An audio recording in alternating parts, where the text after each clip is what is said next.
অনেকের প্রশ্ন থাকে যে সিওপিডি বা ক্রনিক অবস্ট্রাকটিভ পালমোনারি ডিজিজ যাদের আছে তাদের কি পরবর্তীতে আবার লাং ক্যান্সার হতে পারে কিনা বা এই ধরনের পেশেন্টদের হওয়ার সম্ভাবনা বেশি থাকে কিনা স্যার?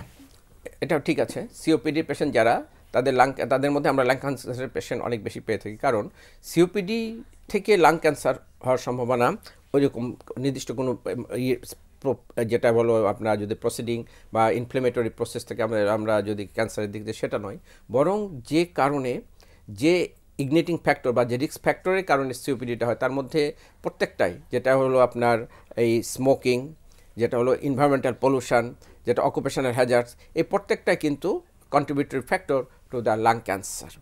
সো একই পেশেন্টের যদি সিওপিডি থাকে তার লাং ক্যান্সার হওয়ার সম্ভাবনা অনেক বেশি।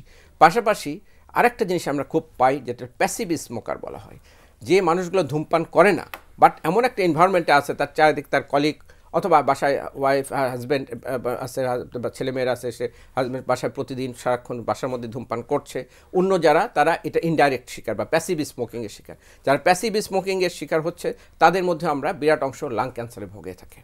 সো এই দুটো জিনিসই আমাদেরকে কনসিডারেবল, কারণ আমাদের স্মোকিং ডাইরেক্টলি যেই ও স্মোকগুলো এয়ারওয়েতে যাচ্ছে, এখান থেকে বোঝা যায় যে it has a contributory effect to the lung cancer.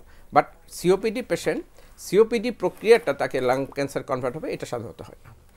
অনেক ধন্যবাদ স্যার।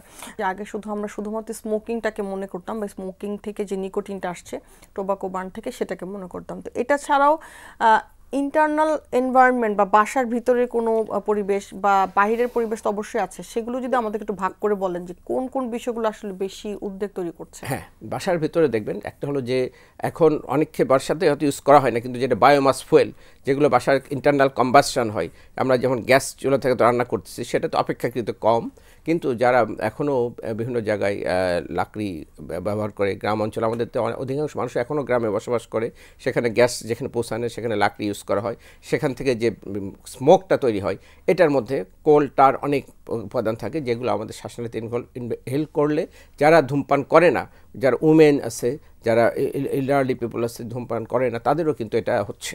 এবং এছাড়া আর বাসার মধ্যে বিভিন্ন ধরনের অন্যান্য কেমিক্যাল বা আদার্স, যেমন মশার কয়েল ইউজ করা থেকে শুরু করে বিভিন্ন ধরনের অর্গানিক কম্পোনেন্ট ইউজ করা, এগুলোতে যে কেমিক্যালগুলো এগুলো ইরিটেট করলে এটাও আমাদের শ্বাসনালীকে ইনফ্লেম করবে, এটা যেগুলো কজেটিং ফ্যাক্টর।